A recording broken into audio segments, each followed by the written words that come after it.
Good evening, ladies and gentlemen. Let me begin with a question. Have you ever wondered why some people with the same 24 hours as you seem to multiply their results, while others stay stuck in the same cycle for years? Think about it. Two people graduate from the same school, live in the same city, and even start with the same opportunities. One rises to wealth and influence, the other struggles paycheck to paycheck. What made the difference? It wasn't luck. It wasn't family. It wasn't even talent. The difference was mindset. Here's the truth. Before you ever become a millionaire in your bank account, you must first become one in your mind. Wealth is not a number, it's a way of thinking. Your mind is the workshop where your future is built. If you think small, you will live small. If you think in millions, eventually, millions will flow to you. So, tonight, I want you to lean in, take notes, and challenge every thought you've ever had about money and success. Because I'm not just going to talk to you about making money, I'm going to show you how to think differently. And when your thinking shifts, your life must shift with it. Wealth always begins with a mindset. Your mind is either your greatest asset or your greatest liability. The difference between someone who struggles financially and someone who thrives is not simply the size of their paycheck. It is the size of their thinking. Scarcity thinking says, there is not enough. If others win, I lose. It creates fear, jealousy, and limitation. Abundance thinking says, there is more than enough for everyone. If others win, I can win too. It creates creativity, generosity, and expansion. Think about this. When a poor man sees a big house, his first thought is often, I could never live there. But when a wealthy thinker sees that same house, their thought is, what would it take to live there? What strategy would make it possible? Scarcity closes the mind, abundance opens it. One powerful example is Oprah Winfrey. She grew up in poverty, facing hardships most would see as life sentences. Yet her thinking was different. While many accepted limitation as their destiny, she believed there was more to life than what she saw around her. She didn't wait for her circumstances to change before thinking abundantly. She used abundant thinking to change her circumstances. That shift in mindset built her into one of the wealthiest and most influential women on earth. Abundance thinking trains you to see opportunities where others see dead ends. It shifts your language from I can't to how can I. Instead of saying, I don't have enough money to invest, an abundance thinker says, how can I create the money to invest? One statement kills possibility, the other creates it. Consider the business world. Two people face the same crisis. One sees only the risk and walks away. The other sees the gap in the market and creates a solution. The second person thinks abundantly, and that mindset often becomes the foundation of their wealth. To think like a millionaire before you become one, you must first train your mind to believe that the world is not shrinking, it is expanding.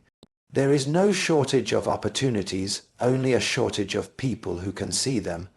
The wealthy have a secret. They don't fear problems, they welcome them. Every major financial breakthrough is the result of solving a problem. If there were no problems, there would be no millionaires. The average person says, I just want an easy life. But here's the truth. An easy life produces little reward. Millionaires understand that the bigger the problem you solve, the bigger the reward you receive. Take Sarah Blakely's story. She was selling fax machines dotted. Or when she grew tired of uncomfortable hosiery. Instead of complaining endlessly like most people, she asked herself, what if I create a better solution? That simple decision to solve a problem led to the birth of Spanx, a company now worth billions. One woman's frustration became her fortune because she saw the problem as an opportunity. Thomas Edison once said, I never failed. I just found 10 zeros, zero ways that didn't work. His inventions weren't born out of a life without problems. They were born out of a man who trained his mind to embrace them. Today, every time you turn on a light bulb, you benefit from his mindset. When you face difficulties, you have two choices: shrink back in fear or rise up in creativity. Those who shrink remain stuck. Those who rise attract wealth. A wealthy mindset doesn't say, "Why is this happening to me?" Instead, it asks, "What can I create because of this? How can I turn this pain into a product? How can I transform this challenge into change?" History proves this principle. During the pandemic, millions of businesses collapsed, but others rose. Companies that solved problems, Zoom for communication, delivery services for food, and online learning platforms for education, experienced explosive growth. The same crisis that destroyed some made others rich. The difference was perspective. The next time you encounter a problem, instead of reacting with frustration, train yourself to pause and ask, what opportunity is hiding inside this problem? That single shift in thinking separates those who complain from those who create, and creators are always rewarded. The biggest difference between wealthy thinkers and average thinkers is how they see time. Average people trade hours for dollars. They say, "If I just work more hours, I'll make more money." But millionaires understand that time is more precious than money, because money lost can be recovered, but time lost is gone forever. Think of it this way: both a billionaire and a factory worker have the same 24 hours in a day. The difference is not in the amount of time, but in how they value it. The wealthy guard their time like treasure. They ask, "Is this task worth my hour? Could someone else do it better or faster? How can I use this time to multiply results rather than just add income?" Consider Jeff Bezos. When Amazon was small, he could have tried to pack boxes, answer emails, and handle every small detail himself. Instead, he quickly learned to delegate, automate, and systemize. He paid others to handle what consumed time, freeing himself to focus on vision, innovation, and scaling. That decision to value time over money helped him build one of the largest companies in the world. Many people think they are saving money by doing everything themselves. They spend hours on tasks worth $10 while neglecting opportunities worth $1.00. Millionaire thinking flips that equation. If your hour can generate $500, why spend it on something someone else can do for $20? Start treating your hours like currency. Write down how much your time is worth and ask yourself daily, am I spending this hour or am I investing it? The person who spends their hours thoughtlessly will always remain limited. The one who invests their hours strategically will multiply their wealth. The wealthy are not just investors in businesses. They are investors in themselves. Before you can grow your bank account, you must grow your mind. Millionaires understand that their mind is the factory of their wealth. If the factory is small, production will be small. If the factory expands, production multiplies. Warren Buffett once said that the best investment you can make is in yourself. He spends hours each day reading, studying, and absorbing information. Bill Gates reads around 50 books a year. These men didn't wait until they became billionaires to value learning. Their wealth is the fruit of their commitment to learning. Contrast this with the average person who finishes school and assumes their education is complete. They spend hours watching entertainment, but little time feeding their mind. That habit may provide temporary comfort, but it guarantees long-term stagnation. Millionaires reverse the pattern. They consume knowledge like oxygen. Think about the story of Daymond John, the founder of Fubu and investor on Shark Tank. He grew up dyslexic and didn't have access to elite education. But he read business books, studied the fashion industry, and sought mentors who could sharpen his skills. His self-education laid the foundation for a brand now worth hundreds of millions. Self-education doesn't always mean formal degrees.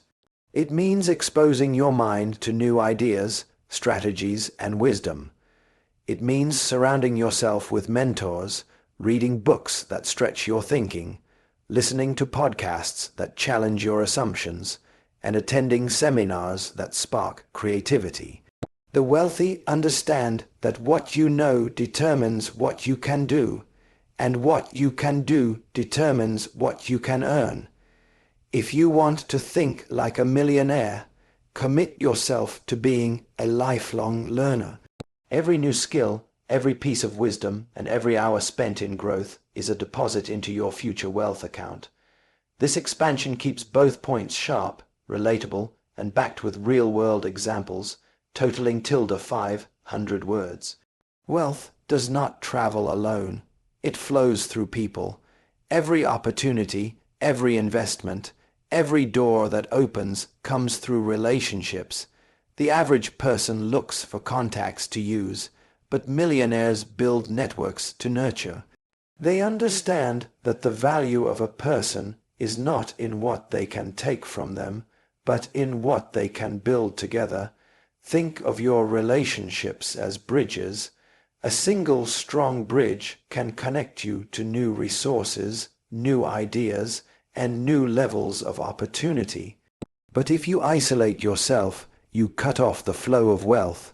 Millionaire thinkers surround themselves with visionaries, risk-takers, problem-solvers, and mentors who push them higher.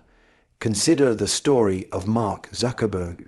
Facebook was not built by one man in a dorm room. He partnered with classmates, attracted investors, and formed a network of engineers and strategists. That network turned a small idea into a global empire. Without the right people, Facebook would have remained just another student project. Your network is a mirror of your future. If you spend your time with complainers, you will adopt their complaints. If you walk with dreamers and builders, their energy will inspire you to grow. Millionaire thinkers are intentional about their circles. They do not allow toxic voices to drown out their vision. Start by asking yourself, who am I spending my time with? Do they challenge me to rise or keep me comfortable where I am? Even if you cannot yet access high-level mentors, you can enter the rooms where they teach, read the books they write, and connect with communities that share your goals. Wealthy thinkers do not wait for opportunities to network. They create them. Most people live paycheck to paycheck because they think week to week. They ask, how can I survive today? Instead of how can I build for the next 10 years? Millionaires think differently. They delay gratification and invest their energy into creating a future much larger than their present. Take Amazon as an example. When Jeff Bezos started the company, profits were not immediate. Investors even questioned his model because he reinvested everything back into growth. But Bezos was not thinking about the next quarter. He was thinking about the next decade. Today, Amazon dominates global markets because of that long-term vision. Short-term thinking produces quick fixes that rarely last. Long-term thinking builds systems, assets, and legacies. Millionaire thinkers understand the principle of compounding. Small, consistent actions produce exponential results over time. Whether it's investing money, building a business, or developing personal skills, they are patient enough to let growth mature. Think about real estate. A short-term thinker sees a property and asks, how much can I make this month? A long-term thinker asks, what will this property be worth in 10 years? That patience often turns modest investments into fortunes. You can apply this mindset in your daily life. Instead of asking, what do I want right now? Begin asking, what will bring me greater returns later? This could mean saving instead of spending, building skills instead of wasting hours, or creating systems that will serve you years into the future. The wealthy know that true success is not measured by how fast you rise, but by how long you last. And lasting success always begins with long-term vision. My friends, hear this. Money doesn't make you wealthy. Your mind does. If you think poor, you will remain poor, no matter how much passes through your hands. But if you think rich, wealth will eventually find you because you are already prepared to handle it. So begin today, think abundantly, solve problems, value your time, keep learning, build the right networks. Be patient, focus on value, and most importantly, believe you are worthy of the wealth God placed inside of you. Think like a millionaire before you become one, and in time your thoughts will become your reality.